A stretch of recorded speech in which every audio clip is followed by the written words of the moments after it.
Good evening. Welcome to the HoosLeft Podcast, a show about Indiana politics, history, and culture from an unapologetically leftist perspective. My name is Scott Aaron Rogers, and I'm broadcasting from Bloomington. Tonight, back up to my old stomping grounds, where my guest is Alicia Firanek, a Democratic candidate for Indiana House District 20, that is LaPorte and Stark counties in northwest Indiana, where she was born and raised. She's a mom, a former cosmetologist, and someone with 2 decades of customer service experience. She says she wants to bring real, lived experience perspective to the State House on healthcare, housing, and making the economy work for working Hoosiers. We've got a lot to talk about tonight, but before we get there, you know the routine. This is an independent media project. We don't paywall content, we don't have advertisers, and we certainly don't have billionaire benefactors. Only individuals like you keep this thing going. It is a foundational principle of Who's Left and the Progressive Indiana Network that we refuse to hide information behind paywalls in the middle of a political crisis, even if that's not in our financial best interest. So please, if you find value in this work, go to progressiveindiana.net and subscribe at the paid level. It's only $5 a month or $50 a year to help us build the infrastructure that will pop the right-wing media bubble in this state. And if a paid subscription isn't in the cards for you right now, that's okay. I get it. Gas is really expensive. You can still help out by liking and sharing on social media, commenting, leaving reviews, providing feedback, and forwarding our content to your people. You get us when you can. Mostly, we just want you here in this community of Hoosiers dedicated to making this state and its government work for all of us, not just the elite few. Please join us. You can follow me on Blue Sky, Instagram, and Threads at whosleft.us, and on Facebook, TikTok, and YouTube at Who's Left. That's HOOS Left. Progressive Indiana Network's handle is the full spelled out name on most sites, but on Blue Sky and TikTok, where you don't get that many characters, it's PIN Indiana. Please help us grow with a follow wherever you're at. Tell the others. Let's build a radically democratic Indiana together. Now, put your hands together for our guest, House District 20 candidate, Alicia Firanek. Alicia, welcome. Hi, thank you so much for having me. I've been anxiously waiting for this day. I'm so glad we get a chance to do this. It's always good to get a chance to check in back home, as it were. The folks may know I'm originally from Michigan City. I've been in Bloomington for... I don't want to give away my age, but it's been a while now. So, but I always am interested to hear what's going on up there. So, first of all, I always like to begin these interviews with a segment I call the Easy Dubs, the Easy W's of journalism, the who, what, when, where. And of course, it is election year. Primary season is upon us. Of course, today, April 7th, is the first day of early voting. So the polls, well, are not open now. It is evening, but they will be open tomorrow where you're at. And throughout the week, check with your local county officials to find out when they are open. But primary day is May 5th. That's the when. The what is you are running for office. But tell us about the who. Who is Alicia Firanek? Oh, I'm just a normal everyday citizen like you and the rest of my district. I've worked since I was 15 on a W-2. Before that, I babysat, and I found myself in a position recently, or ever since I moved back to Indiana. I moved away to Georgia, had my daughter down there, and then when I came back up here, it's like everything started going downhill. One experience can take away 2 decades of work. So, I think that more real people are feeling that now than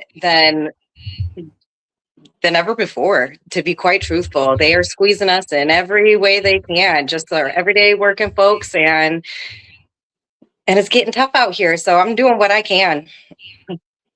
And we appreciate that for sure. And I'm sure the people up there in House District 20 do as well. Can you tell us a little bit about House District 20? Like I said, we mentioned that this is up in northwest Indiana, in LaPorte and Stark County a little bit. But give us a little bit of color. Tell us about District 20 in particular. Sure. So, we've got the two blue areas of the state, you down in Marion County and then up here in the region. And so I'm kind of in that cusp of where it goes from urban and suburban and into agricultural and rural. And so I got a nice mix in between the two. I'm right in that line right there. Yeah, absolutely. Got a little bit of everything up here. Yeah, it's really true. You do. You're not far from Chicago. That's great. You can hop on the train if you drive into Michigan City there. That's always good. South Bend is not far. Really nice kind of sweet spot there. So let's dig a little bit more into your story. Now, I understand you've described yourself as someone who has seen and survived obstacles. So can you tell us a little bit about that? Sure. So when I came back to Indiana, I wasn't ready to move into the Michigan City area where I was born and raised at. There was a lot of shootings going on, and so I had to think about my daughter, and so I ventured over to LaPorte, about 20 minutes away. My sister lived there, my niece lived there. I didn't know too much about the area at the time, so I just kind of went with where my niece was, and I started renting an apartment that was subsidized by the government.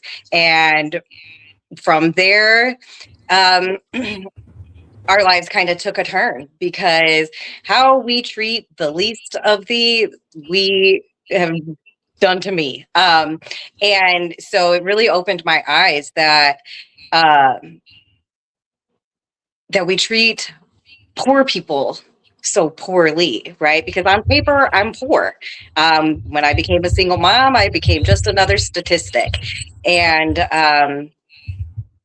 it's really a struggle. It's really a struggle to be on that receiving end, have your eyes open to why do we villainize or demonize poor people? Because to me, I was on top of the world. I was raising a kid alone, but I handled myself, handled my bills. I've got I was not struggling in any way, shape, or form, but bad housing made us sick. And then, so everything that I worked for, everything that I had accomplished up to that point was now up in the air. If you are sick and you can't work, how can you pay your bills? And so it was being treated like, oh, well, they're poor people. We don't have to provide great housing. We just can throw up paper housing, call it a day. We've done our duty to, help these statistics and poor people out. And really it ruins lives. So, one bad experience, I went looking for the root cause, and I found the corruption, and it goes all the way to the top. So I'm determined to change that, and to change the way that we look at the people that rely on social services. You very nicely took us where we wanted to go, because after we do the easy dubs of journalism, I like to get into the why, which I think is a far more interesting question. And it definitely sounds like you maybe ran into some obstacles, certainly with housing in particular. We don't take care of folks nearly as well as we could with robust public housing. For example, in Europe, man, I don't know if you know, like Austria, their public housing system is second to none. We in America have the resources for these sort of things, but we choose to spend them on, unnecessary wars in the Middle East instead. But you also mentioned you ran into some corruption. Can you talk about that a little bit? Yeah, so pretty much everything's a tax scam in Indiana, right? Or in this nation, right? Because that's how certain people get rich off of it, and the rest of us stay in poverty or you stay in survival mode. So I was doing my research, doing my digging. They had left a letter stating, that there was 3 years of grandfathered in protections, but they were trying to be released from their original obligations when it came to the subsidy or the loan that they had gotten from the government to provide this housing for us. There's always a loophole. Indiana is one of only 18 states that allows this loophole still. The rest of the states, they saw people applying for this developer loan or to come in and do this. And they saw where people were committing fraud. They'd throw it up and then they'd completely abandon it. So you're not maintaining a property. You're not doing everything that the government's giving you money to do. And then you get to also turn around and ask to be let off scot-free for the entire obligation that you signed up for originally. And, I found it pretty egregious to try to call out for my mayor, code enforcement, the state authorities, the IHCDA, everywhere. I'm like, hey, these guys are non-compliant.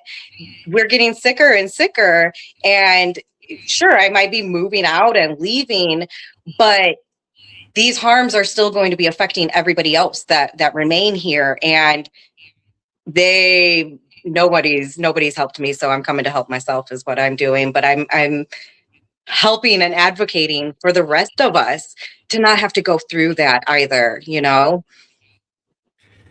Yeah. Well, and somebody has to draw the line, and I think that's what they count on is just making things intolerable, making it difficult. Like, oh, I don't want to speak up. It's just going to be too much of a burden, and folks just walk away, and then the next person who is struggling winds up moving in and getting sick themselves or whatever it is. And you sort of touched on it. You mentioned the struggle and the corruption, and it turns out that these things are related because the people who are often writing the laws are writing in these loopholes. The folks who own a lot of property and whatnot are often political donors. They give to the people who are writing these laws.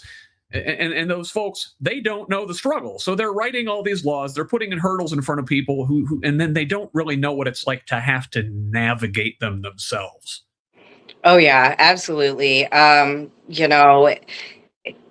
Instead of, almost half of the state is renters and rent burdened, right? We're sitting at like 47% in the state and in my county that are rent burdened. And what is our state doing for us to be able to acquire property or to fast track or help us own a home? Back when my parents were buying homes, there was all kinds of incentives for first time home buyers, and they did it. There's 4 kids all on one income, and here I look around and I see people with 2 income households struggling as well. They have not maintained a system that helps the people. So we have to get back to that. Yeah, and a big part of that is, all of your income is going to rent, and you don't get to buy into the American dream if the American dream is even still alive, right? Right. Absolutely. And go ahead. No. You were going somewhere with that. Well, because, I see so many people that, their first experience with home ownership, it's going to be when they inherit it. And that's a problem. We're backsliding, right? They're telling everybody to start a family right outside of high school. We don't even need college anymore. This is the thing to do, this, that, and the other. But it wasn't 10 years ago that we were encouraging our kids to spread their wings and fly, to go travel, to go experience life before settling down. I chose that path, like I said, I moved away, I moved to Georgia and was able to rent, and the market has been horrible ever since. So at what point were any of us supposed to come back to and settle when everything's in shambles right now? Yeah. So I guess I want to sort of move into our next segment here. And one thing I like to do with candidates is to have them talk about their three things. Now, I'm sure you have a well thought out policy platform on a variety of positions, but most of us don't have that kind of bandwidth, and we can really only focus on three things that are really going to stick with us at the end of this conversation. And I was sort of looking through your Ballotpedia survey, and great site, by the way, invaluable resource. Everybody should look into that for any candidate for any office. And if they are not doing these surveys, you should ask some questions, like what are they hiding? But and the sort of three things that you wanted to focus on were healthcare, housing, and wages. And turns out all of these are related, but especially the housing. We were just talking about this. And the problems that are out there. Let's talk about solutions. So what kind of policy are you going to champion in Indianapolis when you win this thing in November on the housing front? Well, for one, I would love to close that qualified allocation process, that loophole. That way, all the affordable housing that we will be investing in, because it should be a good program, right? It should allow those folks who have lower wages the opportunity to have a stable environment to start putting their savings away, because they have that subsidy, and rent's not taking up 50 to 70% of their paycheck. That is a good idea in whole, but without closing that loophole, we're just going to continue to have this pattern of an abuse of power, an abuse of wealthy coming in, creating more corporate landlords, and it's going to root out the fraud and the abuse of power in that area, so that way the people who need those subsidies can actually save without getting sick. Also for housing, I would love to see and implement in the financial institution area, what is keeping us from obtaining these loans? When, for me, I've been renting since I was 17. So if I've been renting for 17 years now, shouldn't that be enough qualification to automatically get us into a first-time homeowners loan? Anything but what we're doing right now is going to be an improvement. And one thing you mentioned specifically was institutional investors. You called out private equity by name, if I understand. Is that a big problem up there in LaPorte County currently? Oh yeah, absolutely. I don't have the absolute exact statistics, but the rental market, at the same time that the grandfathered in period, it's a game they play. So the assessor's office over assessing people's properties helps out those landlords, and also raises the homeowner's taxes. And it's who are they doing this for? Because it's not for the everyday people. Without any substantial improvements, why did the rise in property values jump so dramatically all at once. And I believe it's because private equity, they may have started at just a few, but then they turn around, they find that loophole, they sell it to themselves or a different portfolio of themselves. They overpay themselves to raise everybody's property values, and not enough people are mad about it, I don't think. So there's be a lot of things that can be tightened up and honed in on when it comes to providing real relief for everybody. I mean, our seniors, it's not just the vulnerable and the underserved or the underprivileged. It's also our elderly who've worked their entire lives, who planned for their retirement in a certain way, and they didn't see their property taxes going up $1,000 at a time. So we've got a lot of issues and a lot of things to tackle. And listen, I'm a good liberal person who believes if done well, government is a good thing that can help people, and it relies on taxes to run. So I'm not like one of these anti-tax weirdos that you find out there, but the property tax thing in particular is sort of a double-edged sword. Like, homeowners want to see the value of their home go up. That is where a lot of wealth is built, is in the value of our homes. That's like the only way a lot of regular people can accrue wealth in this country. And so you want to have a high value on your home, but along with that comes the high tax bill, like you said, that hits homeowners who've been in their residences for a long time. Whereas your institutional investors, your landlords, they can just pass their tax bill onto their renters, right? And so the people living in the homes inevitably always wind up paying the price. Oh yeah, definitely.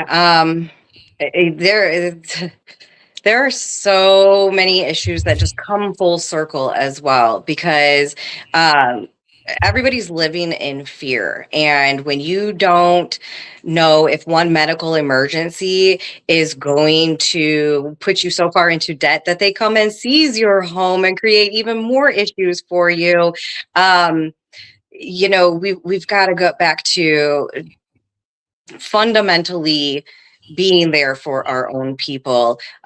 We were this close this past legislative session to making it to where they can't come seize your property because of medical debt, and it got killed in the House. So we got our Senate to agree to it, got killed in the House, and people need that kind of guarantee and that kind of protection to feel stable in their life. And also, there's just not enough housing, as I understand, and part of that is, again, it's a NIMBY thing. People who are already established in their homes, they don't want more housing stock because that means lower housing prices and the value of their property can, in theory, go down. But also, you want to make sure that the right housing is getting built. I believe this past session, it was House Bill 1001. Now House Enrolled Act 1001 was meant to increase the housing stock in this state.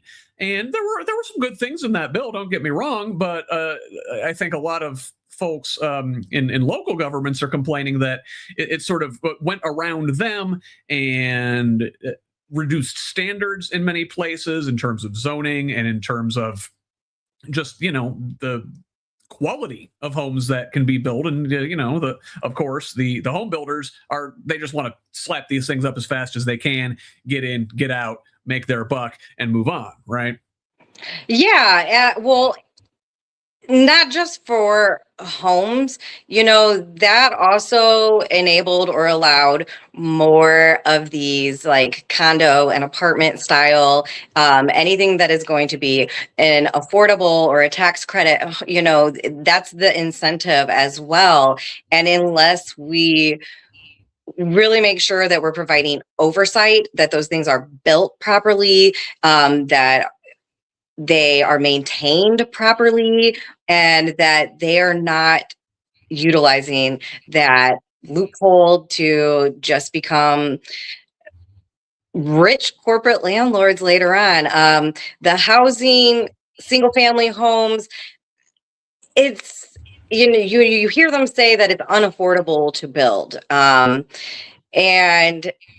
I do want to hear more from the actual builders about why they think it is. A lot of them will go back to, well, it was the COVID era and this, that, and the other. Or is it the developers that come in and they get the tax incentives and the subsidies and this, that, and the other, and they just are like, well, it's going to cost more because we're now charging, $175 in labor or whatever per hour.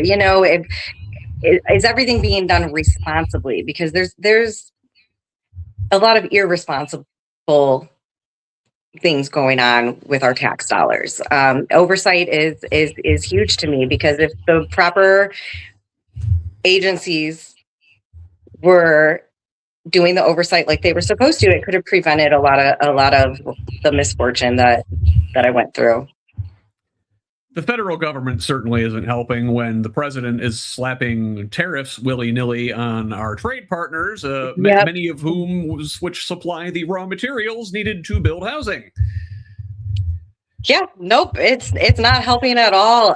So how do we get back to before that? I mean, it is not going to be just local. It's not going to be just state. It's federal. I mean, we really have to put our best people forward that have the integrity to do it right, and to not turn everything into a get rich quick scheme and a game. And that's what we're seeing too much of right now, I believe. So yeah, 100%. So I guess I want to move on and transition to another one of your pillars, which is healthcare. And, in a way, it sounds like that intersects with housing on multiple levels. I mean, certainly healthcare expenses being as ridiculously high as they are, that's just another line item in the budget that, you got your housing, you got your healthcare, that eats up pretty much everything.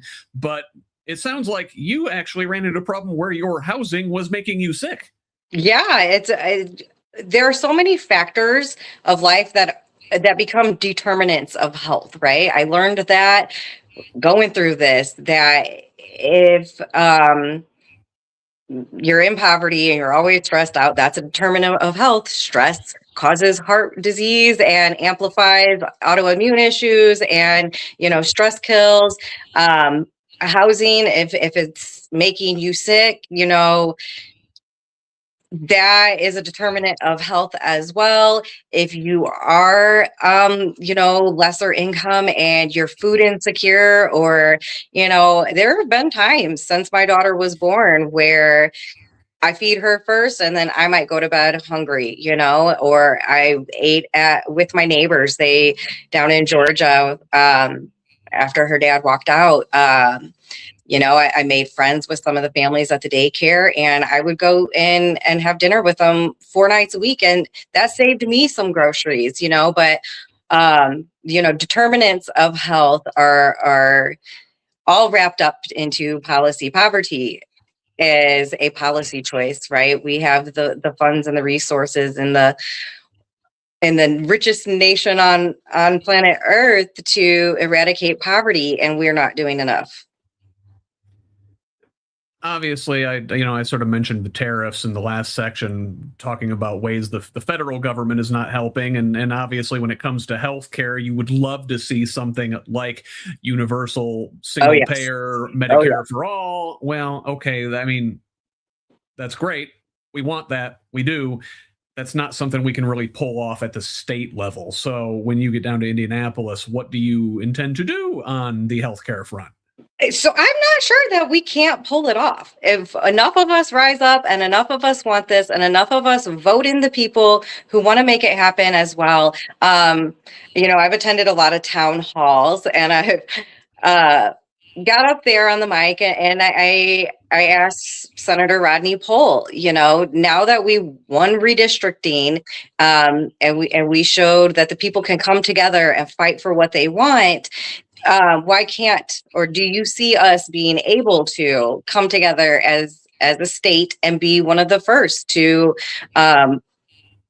show the rest of the country that we can provide a single payer system or a universal system here in Indiana, and let them follow suit. And he agreed that healthcare might inevitably be one of those things that brings all the people together here in Indiana. And I would love to see it. I am here for it. I don't want to say that it's not possible, because if we don't have hope, what do we have? Yeah, it's certainly a big lift, not only because you have a smaller risk pool at the state level than you do certainly at the national level. If you could, the more people you can bring into the system, the more widely you can distribute the costs. So, that's great. But also we have some healthcare companies that are located here in Indiana that maybe wouldn't like to see that. I know Anthem or Elevance or whatever they're calling themselves these days, that was a Indiana founded company, one of your biggest insurers. I don't think they want to see themselves get cut out of the equation. Well, maybe they don't have to take themselves out of the equation. Maybe they can just start playing in a more fair kind of way, right? Because it does seem that the healthcare industry is being run by monopolies, and we have people even on a federal level that are calling it out. How do you get to own the pharmacy, own the hospital, own the clinics, and then you set your own prices? It's something's got to give. And in a way of preventative care will always save you more money in the long run. And with them using Medicaid and Medicare, the percentage we're spending on that is increasing and increasing. Well, if we would have gave people preventative care, and before, their tooth fell out of their jaw, we just let them get their cavity taken care of, we would have saved $6,000, because we would have spent the 100 in the first place. And it's if we don't start electing people who understand that and that logic and putting that forward, then what is the path forward? We don't want to be a two-tiered system, and unfortunately, that's the direction that it looks like they're hoping to achieve. We have this really messed up backward incentive structure where it's more profitable to treat people when they're sick than it is to treat them up front, right? Yeah, I can't argue that. So we talked about a couple of the big ticket items in the family budget, the housing, the health insurance, right? Now, I think we would talk about affordability. Obviously, we would all like to see prices come down, or wages go up. So the third pillar on your platform is wages and workers. And, so you talk about raising wages. Obviously, our minimum wage in this state is still a minuscule, pathetic $7.25 and has been since 2009. So that's one thing we could do. But let's talk about what else we can do to raise wages in this state. We can start fining corporations that if your employee comes to us and needs food stamps or needs Medicaid, if you're not providing those things or offering them, a group pricing for healthcare, then we're going to take away that big old tax break that we're giving y'all or whatnot. We have got to repeal the right to work laws, and if everything in between. Our general fund corporations only contribute 3.1% too. I mean, that's a major problem when everything is corporate and corporations. And so why do we have to carry the brunt of all the taxes and all of the uplifting of the community and whatnot when they're sitting on mega wealth, hoarding it, not giving back to their employees, not giving back to the community? We've got to make some major rumble and major shift there. It sounds like the people are bearing all of the risk and all of the benefits are accruing toward the top. Another thing that we can do is maybe support organized labor in our state. We are a quote unquote, they call it right to work. It's more like right to work for less. Oh yeah. Right now, up in your area, NIPSCO, that's the monopoly utility up there, just locked out their workers.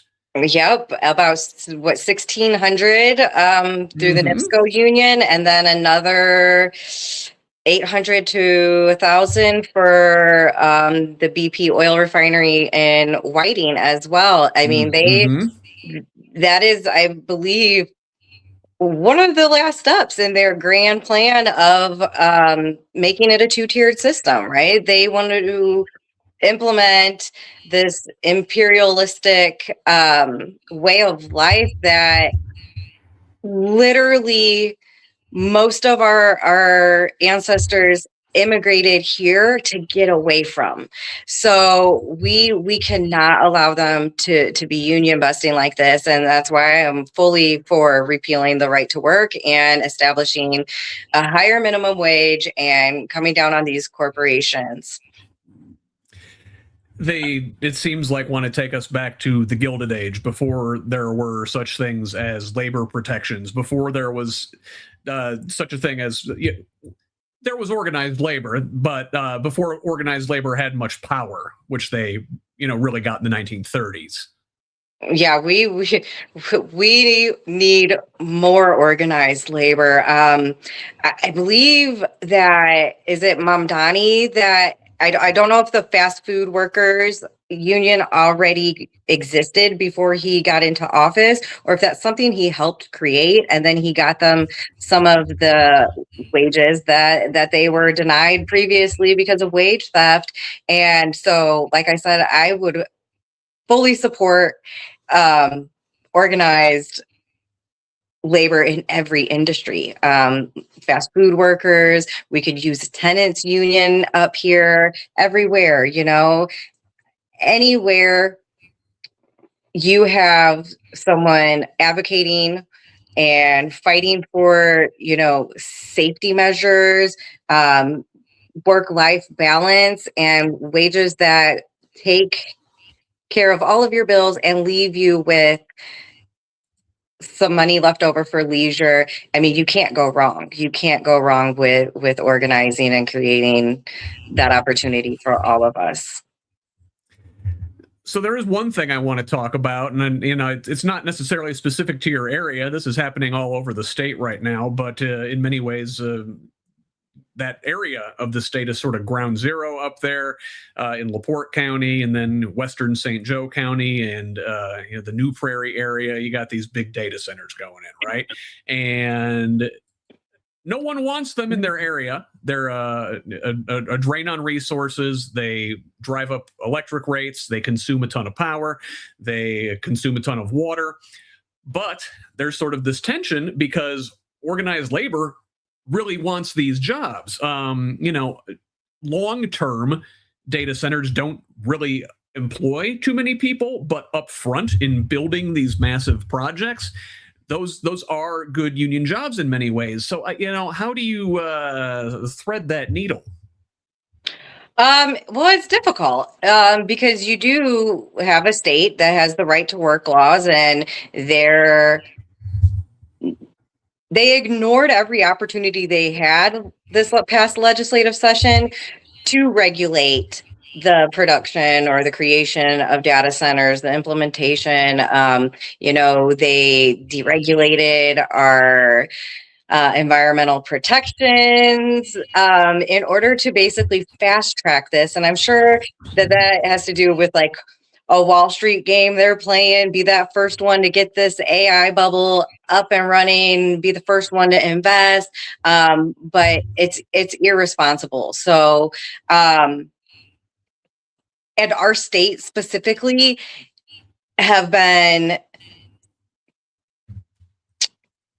schmoozed by not just normal data centers for, running Facebook or this, that, and the other. No, they're hardcore on the AI data centers here in Indiana, and those use even more power and even more water. And we've left them unchecked at a federal level and a state level as far as regulations go. And, it's a big concern. It is a big concern. Here in LaPorte County, actually, next week, they are going to have an annexation meeting to potentially annex like 1,500 more acres of agricultural land. I mean, we're sitting at a time when we don't know if we're going into a World War III and what's to come, and we're going to just recklessly give up, rezone, sell off land that could be used to feed us. And what will we have left when we give up all of that? It's looking pretty bleak. So I will be there speaking out against it. And, it's very unsettling. Even when I filed to run, I had no idea that it was going to be a roller coaster of things going on nationally, things going on in my state, and things going on just personally in my life. So, but I'm trekking through it all because the cause is worth it. We can't just let money keep driving everything. We can't let this corruption win. We've got to take our people power back and start working with each other and for each other. So I guess just sort of close this thread on the data centers. It sounds like you're not necessarily anti data center out of hand, but they could be built on brownfields or reclaimed abandoned industrial properties, and with higher standards. They could be built with sustainable green energy. They could have closed loop cooling systems so they're not using a lot of water. Like there's a place for these, but we need higher standards where they're built and how they're built. And that would still satisfy organized labor's desire to work on these big projects. Yeah, as long as our local communities that are approving it make sure there's that labor agreement prior to signing any kind of contract or approving any kind of variance or anything, because we saw it over there in Michigan City where Fastly approved everything. Half of it was behind closed doors and labor got cut out. So and then there's been like catastrophic instances after that. During this construction phase of it, a worker fell through the roof. No. And contaminated soil being hauled off. That is the reason that I think that they really went hard on deregulating the environmental protections as well, to get as many of these in here as fast as they can before all of us can mobilize, unite, and fight for responsible integration of this kind of technology.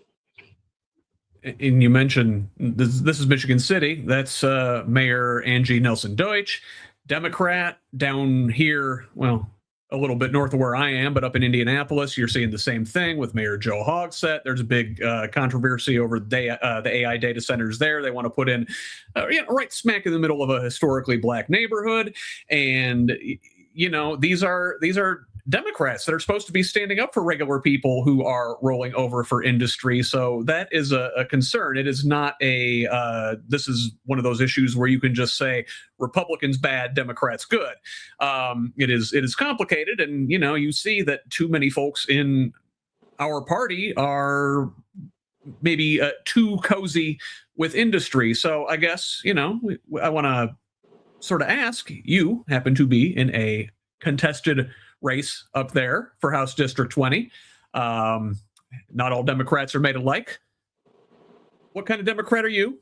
Why are you the right person to win this race and take on the incumbent Jim Pressel in November? Should he make it out of his primary? I believe he has an opponent too, doesn't he? He does. Well, so you talked about the Democrats who are allowing the data centers to come up in their neighborhoods. And I just want to point back to just a little bit with what they did to our municipalities, right? They said, all right, we're cutting your guys' budgets. You're going to have to do more with less and figure out your own ways to bring in revenue. And it was the perfect little game they played there, that make everybody so desperate for revenue that they accept the first thing that comes to them. And so I think that's right there. But then can you repeat, what did you want me to answer? Are you a good witch or a bad witch? No. Yeah.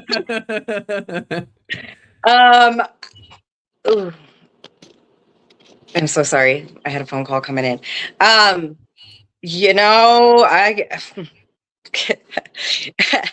can't say what I want to say on camera. I think I am more down to earth and level-headed and my eyes are wide open to real issues. There is like a problem with the older people that haven't had to fight this fight, live this struggle, have 90% of their wages go to essentials of life, rent or housing, utilities, groceries, and after that, what does anybody have left? They didn't grow up during that time. And so, their house might be paid off for, or they might have like a $400 to $600 mortgage. That's out of touch with reality. They likely had jobs that provided health insurance, and you didn't really need, a master's degree to get a great job 20, 30 years ago, and retirement and everything was rolled into that. Like, they don't really, I think, live through the problems that real Hoosiers and real Americans are facing. And now we should say it is not just an age thing. I mean, certainly there is a gerontocracy problem in the political leadership in this country across the board. But it's not just an age thing. It is an old way of looking at things. You get young folks that are 30 that sort of still have that mindset because they were brought up in that sort of environment. But it's you alluded to it. They don't understand the struggle. Right. Yes. Your struggle is my struggle. What they've done to the least of thee, they have done to me or somebody like me or somebody, that I know. So it's I'm the underdog in it for sure. I was the second of the Democratic Party to file for this position. So I'm not saying that they pushed her or handpicked my opponent in the primary by any means. She's a nice lady. But do I think that it's enough to inspire and invigorate the generations who have been sitting it out and letting politics be politics and business as usual and nothing's ever going to change? I'm not sure, but I know that I'm here for the long haul. This fight isn't over on May 5th. No matter what happens, this fight is not over just in November. This is for all generations to come. My daughter is only 8 years old. We have to make sure that we are really preparing for and thinking long term. What we do and what we change now, how is it going to affect us 10, 20, 30, 40 years down the road? And so I'm here for that.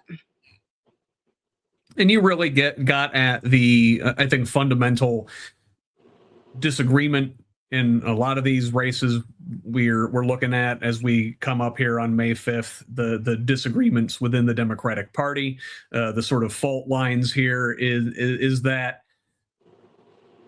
there's a group of folks, that old way of thinking, that you like to say, oh, I can work across the aisle. I can be bipartisan. I don't want to rock the boat too much and go along to get along.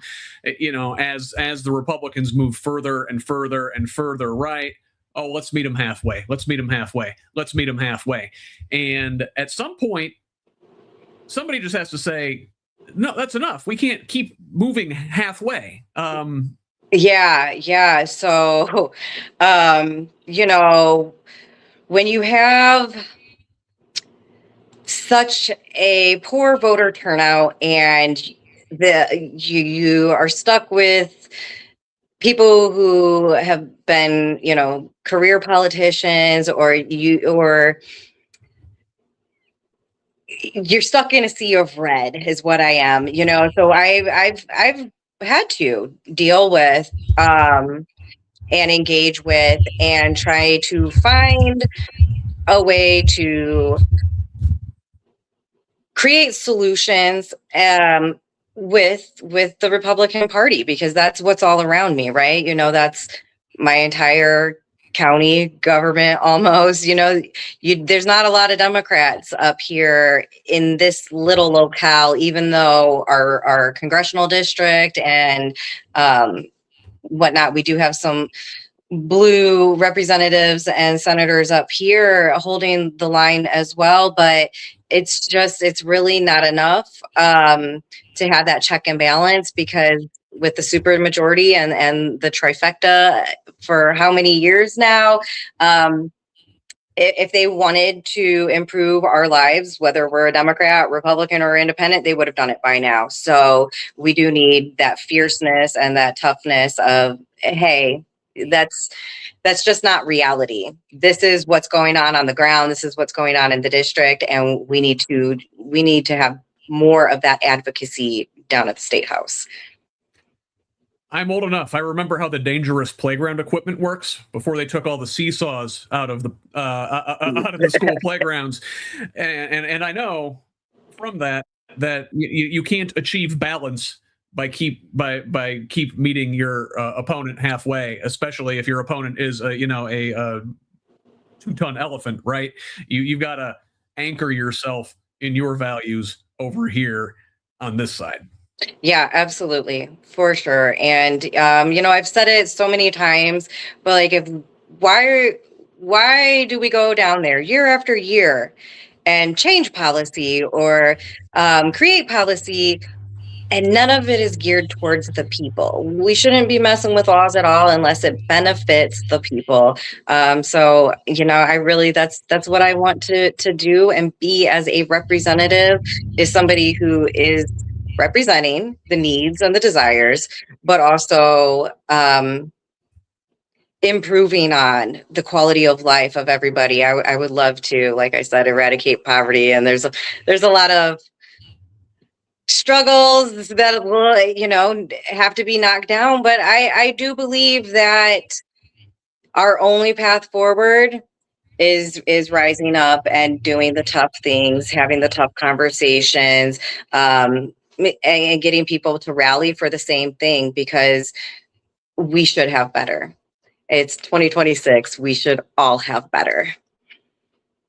Absolutely. So if folks like that message they hear, take the last couple minutes here before I got to let you run. Tell folks where they can donate, where they can volunteer, where they can learn more about your campaign if they like what you heard. All right. So I am on Facebook, Alicia for IN, State Representative. I am also on TikTok.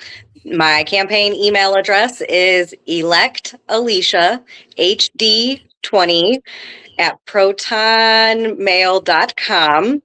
I have an Act Blue. I don't know if I know the exact link off the top, but I'm pretty sure you can just Google Act Blue, Alicia Firanek, and it will take you there. And I would actually like to put out a call for volunteers. I'm going to be door knocking and phone banking some more, and I would love to get even more people into that so they can feel proud about taking back their future. Very good. Well, last thing, how do folks who aren't watching, who may be listening as a podcast, spell your name so they know how to look that up? Sure, that's Alicia, Alicia, last name Firanek, F as in Frank, Iranek. Very good. Alicia Firanek, thank you very much for joining us here on the podcast tonight. Stick around backstage. I will see you on the other side. Well, first I'm going to tell the folks goodbye, though. Okay, wonderful. Thank you again so much for having me. Thank you for all the people listening and watching and following along. Thanks, Alicia.